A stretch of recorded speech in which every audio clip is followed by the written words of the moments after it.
أشهد أن لا إله إلا الله وحده لا شريك له وأشهد أن محمدا عبده ورسوله أما بعد فأعوذ بالله من الشيطان الرجيم بسم الله الرحمن الرحيم سامعین و ناظرین کرام، السلام علیکم ورحمۃ اللہ وبرکاتہ۔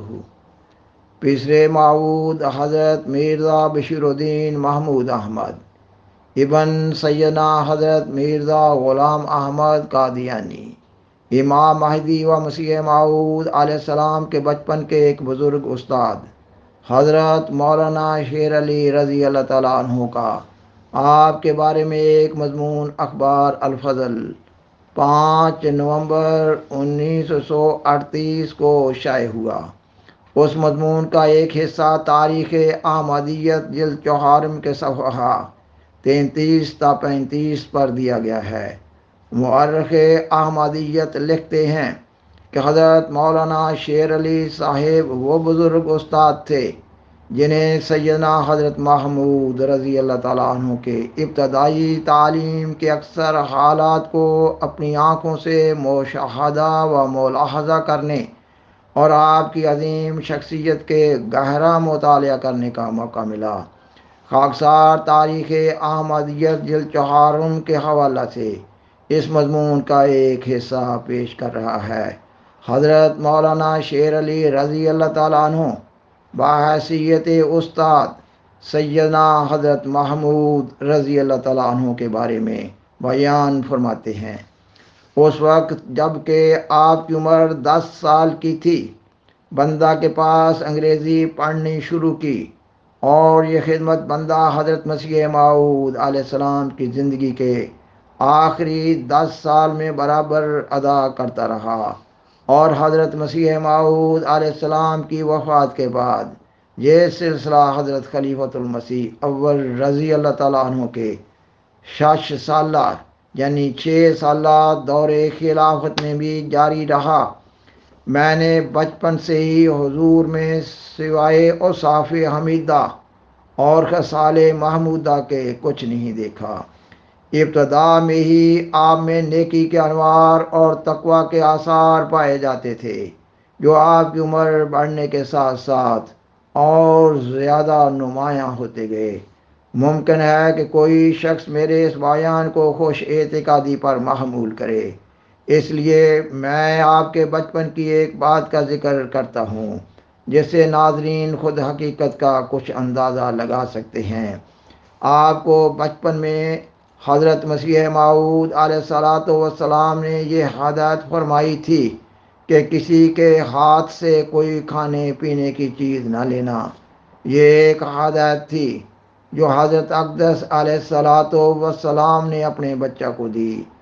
اب دیکھیے کہ وہ خرد سال بچہ حضرت اقدس کی اس ہدایت کی کس طرح تعمیل کرتا ہے۔ میں پہلے بیان کر چکا ہوں کہ ابتدا میں حضور بندہ کے مکان پر پڑھنے کے لیے تشریف لاتے تھے، اور وہ مکان حضرت مسیح موعود علیہ الصلاۃ والسلام کا ہی مکان تھا، جو حضور کے رہائشی مکان کے بالکل متصل بلکہ حضور کے گھر کے ساتھ ملحق تھا۔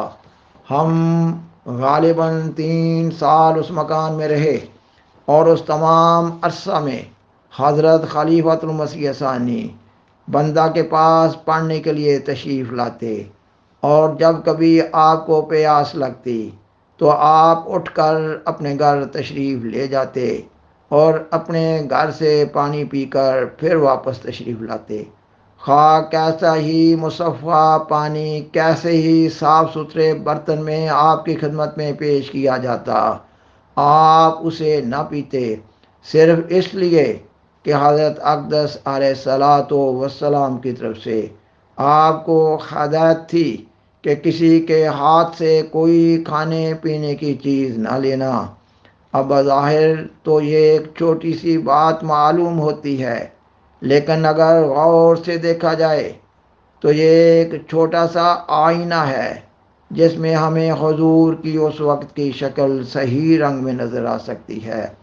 اول دیکھیے کہ حضور اس بچپن کے زمانہ میں بھی حضرت مسیح موعود علیہ الصلاۃ والسلام کی کیسی کامل اطاعت کرتے اور کبھی بھی اس کی خلاف ورزی نہ کرتے، اور دوسرے دیکھیے کہ وہ اس اطاعت میں کس درجہ کی احتیاط سے کام لیتے۔ بظاہر حضرت اقدس علیہ السلام نے جب فرمایا کہ کسی کے ہاتھ سے کھانے پینے کی چیز نہ لینا، تو حضرت اقدس کی مراد ایسی چیزوں سے تھی جو لوگ بچوں کو اپنی محبت اور پیار کے اظہار کے لیے دیتے ہیں۔ جہاں تک میں سمجھتا ہوں، یہ مطلب ہرگز نہیں تھا کہ کسی کے برتن سے پانی بھی نہ پینا، مگر آپ کی احتیاط اس درجہ کی تھی کہ آپ اپنے گھر کے سوا قادیان میں کسی اور گھر سے کسی گھڑے یا صراحی سے پانی لے کر پینا بھی حضرت اقدس علیہ السلام کی حکم کی خلاف ورزی ہی سمجھتے تھے۔ یہی حد درجہ کی احتیاط ہے جسے دوسرے لفظوں میں تقویٰ کہتے ہیں۔ پس آپ کے اسی عمل سے ثابت ہوتا ہے کہ آپ بچپن میں ہی اطاعت اور تقویٰ کی باریک راہوں پر گامزن تھے، اور یہی بیج تھا جو آپ کی عمر کے ساتھ ساتھ ترقی کرتا گیا اور زیادہ واضح اور زیادہ نمایاں شکل میں کمال کے آخری مرتبہ تک پہنچ گیا۔ یہ پانی کا واقعہ ایک دفعہ نہیں بلکہ کئی دفعہ ہوا، اور حضور ہمیشہ اطاعت کے اصول پر مضبوطی سے قائم رہے۔ ممکن ہے کہ کوئی شخص یہ خیال کرے کہ شاید حجاب کی وجہ سے آپ ہمارے گھر سے پانی پینے سے اجتناب فرماتے، مگر ایسا نہیں تھا۔